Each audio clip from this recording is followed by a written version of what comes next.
কলকাতা হাইকোর্টে আজকে আবারও মামলা যেটা দেখলাম এসএসসি সংক্রান্ত সেটা ডিভিশন বেঞ্চে চলে গিয়েছে এবং সেক্ষেত্রে বিশেষ করে তিনটি বিষয়কে কেন্দ্র করে আমরা দেখেছি যে মামলাটি ডিভিশন বেঞ্চে গিয়েছে।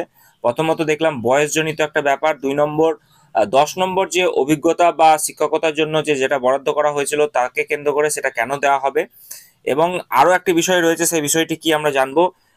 এবং একাধিক প্রশ্ন আপনাদের থাকছে যে এই ডিভিশন বেঞ্চে মামলাটি যাওয়ার ফলে ফর্ম ফিল আপের যে কোনো পরিস্থিতি কি তাতে কোনো চেঞ্জ হতে পারে কি না, বিস্তারিতভাবে কি আপডেট চলুন এই ভিডিওতে আমরা জেনে নেব। তার আগে বলি বন্ধুরা, আপনারা যারা আমাদের চ্যানেলের সাথে যুক্ত আছেন তারা জানেনই এই চ্যানেলের প্রত্যেকটা ভিডিও কিন্তু দরকারি, তাই কেউ এখনও যদি আমাদের চ্যানেলটা সাবস্ক্রাইব করে না থাকেন তাহলে অবশ্যই আমাদের চ্যানেলটা সাবস্ক্রাইব করতে ভুলবেন না এবং পাশে থাকা বেল আইকনটি ক্লিক করে দেবেন যাতে নতুন আপডেট আসলে আপনার ফোনে পৌঁছে দিতে পারে। আমরা এই চ্যানেলে কিন্তু প্রত্যেকদিন নতুন নতুন লেটেস্ট আপডেট নিয়ে আসছি সরকারি এবং চাকরি রিলেটেড, তো তার জন্য অবশ্যই আমাদের চ্যানেলটা সাবস্ক্রাইব করে দেবেন এবং পাশে থাকা বেল আইকনটি ক্লিক করে অল নোটিফিকেশন করে দেবেন। এসএসসির নতুন নিয়োগ প্রক্রিয়া নিয়ে হাইকোর্টের ডিভিশন বেঞ্চে দ্বারস্থ হলো চাকরি প্রার্থীদের একাংশ।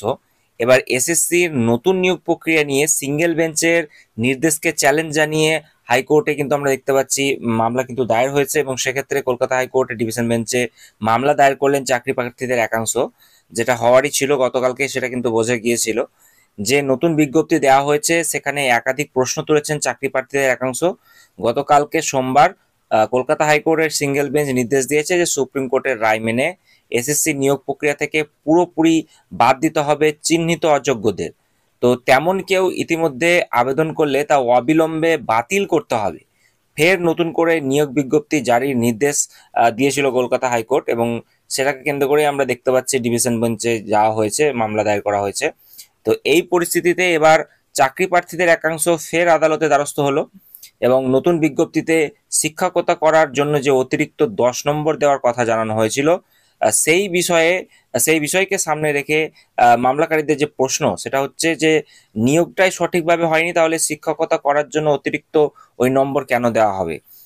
যে কথা আমরা দেখেছিলাম বিকাশ রঞ্জন ভট্টাচার্য তিনি কিন্তু গতকালকেই বারবার কথা বলছিলেন। শুধু তাই নয়, অতিরিক্ত নম্বরের ফলে অনেক প্রার্থীকে কিন্তু সমস্যায় পড়তে হচ্ছে বলেও কিন্তু দাবি। তো আদালতে জানানো হয়েছে যে নিয়োগের বয়সসীমা নিয়ম কিন্তু বিভ্রান্ত হয়েছে এবং বিভ্রান্তি রয়েছে এবং সেক্ষেত্রে সিঙ্গেল বেঞ্চ এ বিষয়ে কোনো বার্তা দেয়নি। এবার এ বিষয়ে ডিভিশন বেঞ্চে দ্বারস্থ হয়েছে মামলাকারীরা। তো সুপ্রিম কোর্টের নির্দেশে রাজ্যে প্রায় আপনারা দেখেছেন 26,000 শিক্ষক এবং শিক্ষাকর্মী চাকরি গিয়েছিল, নতুন করে পরীক্ষা নিতে হবে বলে সর্বোচ্চ আদালত জানিয়েও দিয়েছিল, সেই জন্য সময়সীমাও কিন্তু বেঁধে দেওয়া হয়েছিল। সেই নির্দেশ মেনে কমিশনের তরফে মে মাসের শেষে আমরা দেখেছিলাম বিজ্ঞপ্তি প্রকাশ করেছিল এবং সুপ্রিম কোর্টের নির্দেশ মেনে সেই বিজ্ঞপ্তি প্রকাশ করা হয়নি। সেই হিসাবে জুন মাসে আমরা দেখলাম যে শুরুতেই কলকাতা হাইকোর্টে মামলা দায়ের হয়ে গেল এবং তারপরে বিজ্ঞপ্তি জারির পরে যে লুবানা পারভিন হাইকোর্টে মামলা করেছিলেন যে মামলাকারীদের দাবি ছিল যে 44,000 নিয়োগে যে বিজ্ঞপ্তি ও রুল প্রকাশ করা হয়েছে তা অবৈধ, বয়সের ছাড় থেকে অভিজ্ঞতা নম্বর সব ক্ষেত্রে নির্দেশ লঙ্ঘন করা হয়েছে বলেই তার দাবি ছিল। তো প্রসঙ্গত এসএসসি আগের বিজ্ঞপ্তিতে লিখিত পরীক্ষায় ছিল 55 নম্বর, কিন্তু শিক্ষাগত যোগ্যতার ওপর ছিল 35 নম্বর, ইন্টারভিউর ক্ষেত্রে নম্বর ছিল 10 নম্বর। নতুন বিজ্ঞপ্তিতে লিখিত পরীক্ষায় নম্বর বাড়িয়ে করা হয়েছে 60 এবং শিক্ষাগত যোগ্যতার উপর সর্বোচ্চ যেটা করা হয়েছে 10। এখানে 25 নম্বর কমিয়ে দেওয়া হয়েছে, বদলে যোগ করা হয়েছে শিক্ষকতা করার জন্য অভিজ্ঞতা এবং লেকচার ডেমনস্ট্রেশন। তো শিক্ষকতার উপর অভিজ্ঞতা যেটা রয়েছে সেই অভিজ্ঞতার উপর দেওয়া হচ্ছে 10 নম্বর, লেকচার ডেমনস্ট্রেশনের জন্য 10 নম্বর, অর্থাৎ শিক্ষকতার অভিজ্ঞতা এবং পড়ানোর দক্ষতার জন্য অতিরিক্ত 20 নম্বর থাকছে। ইন্টারভিউর আগে যেটা আমরা দেখলাম যে ইন্টারভিউর জন্য আগের মতন কিন্তু 10 নম্বর থাকছে নতুন নিয়োগের ক্ষেত্রে এবং সেটাকে কেন্দ্র করেই একাধিক প্রশ্ন, এই 10 নম্বর শিক্ষকতা করার জন্য কেন দেওয়া হবে।